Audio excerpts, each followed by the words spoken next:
Assalamualaikum warahmatullahi wabarakatuh. Alhamdulillahirrahmanirrahim. Wassalatu wassalamu ala asyrofil anbiya'i wal mursalin wa ala Muhammad wa ala alihi wa sahbihi ajmain.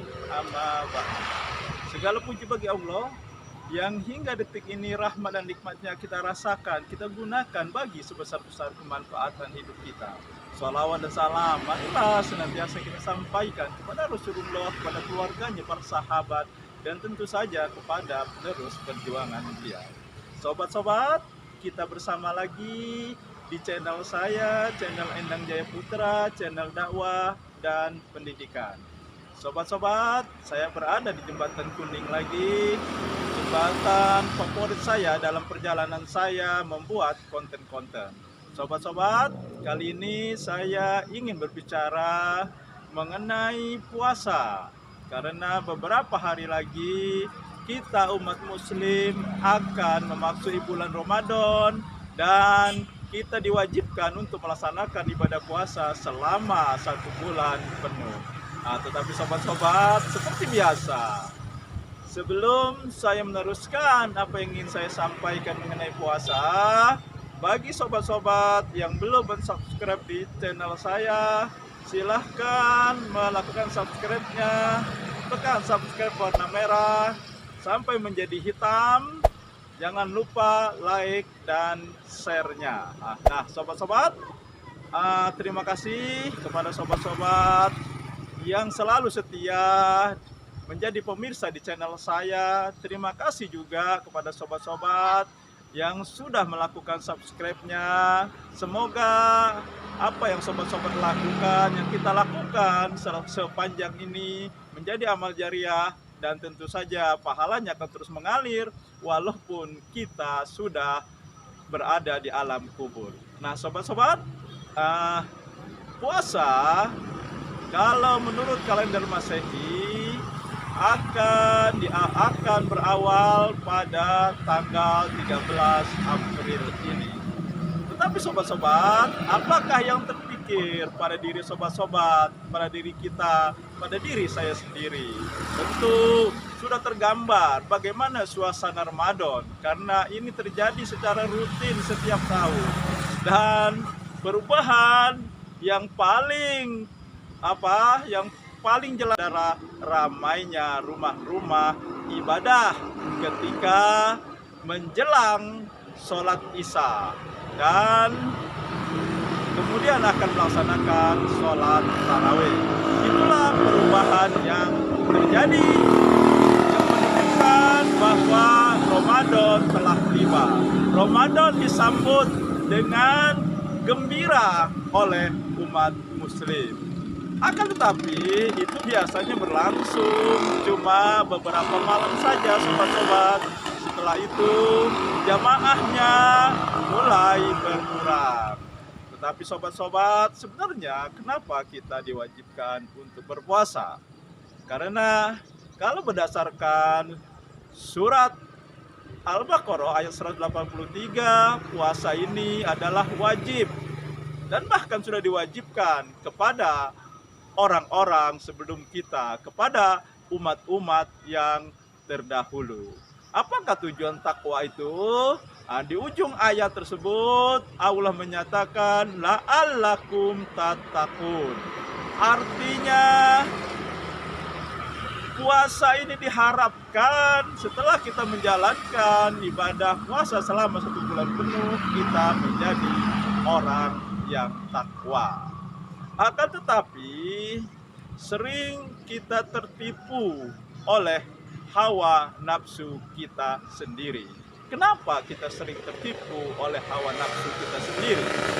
Karena di bulan Ramadan ini musuh abadi kita, musuh nyata kita, yaitu iblis laknatullah, dibelenggu, diikat. Dia tidak diberi Allah kesempatan untuk menggoda umat Islam yang sedang melakukan ibadah puasa.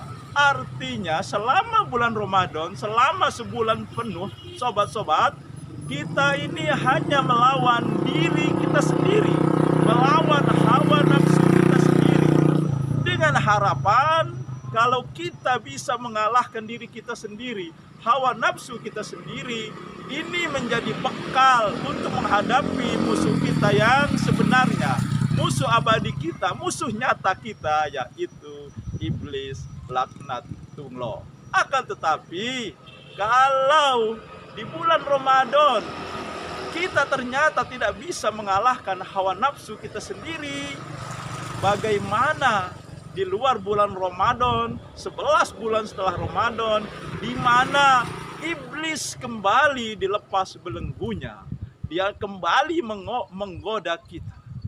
Dan sudah bisa dibayangkan, bagi yang tidak berhasil melaksanakan ibadah puasanya, dia akan kembali tenggelam pada bujukan dan godaan iblis yang menyesatkan dan akan menyengsarakan kita di akhirat kelak.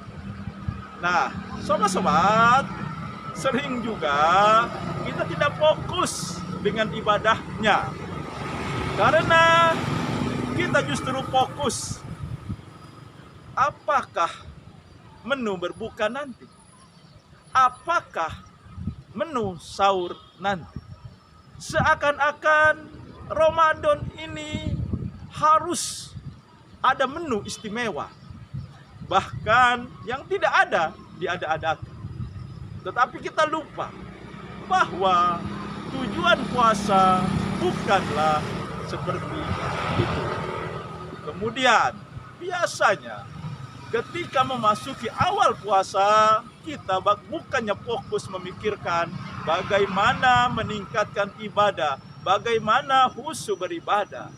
Begitu masuk Ramadan, kita berpikir bagaimana menghadapi lebaran, bagaimana dengan baju baru, bagaimana dengan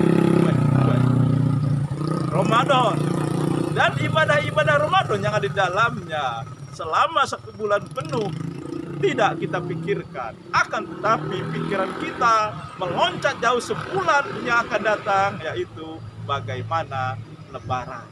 Itulah fokus-fokus kita ketika kita memasuki bulan Ramadan. Sehingga keluar dari Ramadan banyak yang gagal dengan latihan Ramadannya. Ini adalah latihan yang diberikan Allah kepada kita agar kita menjadi umat muslim yang tangguh, yang bisa mengalahkan musuh kita. Akan tetapi kalau Ramadan saja kita tidak menang, kita masih kalah oleh hawa nafsu kita sendiri. Karena sebenarnya Ramadan ini adalah latihan kita untuk menghadapi perang yang sebenarnya, yaitu perang di 11 bulan berikutnya melawan iblis laknatullah. Nah, jadi sobat-sobat semua, keberhasilan Ramadan kita bukan ketika kita selesai melaksanakan ibadah puasa, memasuki lebaran, bukan itu. Akan tetapi akan dibuktikan 11 bulan berikutnya. Apakah yang diraih selama Ramadan bertahan dan meningkat, atau justru kembali seperti sebelum Ramadan, atau menurun karena godaan-godaan dan bujukan-bujukan iblis. Jadi marilah sobat-sobat, dari sekarang kita siapkan diri kita. Kita siapkan rohani dan jasmani kita. Jangan sampai Ramadan hanya berlalu, hanya rutinitas kita berpuasa sebulan penuh, sudah itu selesai dan kita kembali tidak ada perubahan seperti sebelum Ramadan. Demikian sobat-sobat. Nasru minal waqtu qarib. Wassalamualaikum warahmatullahi wabarakatuh.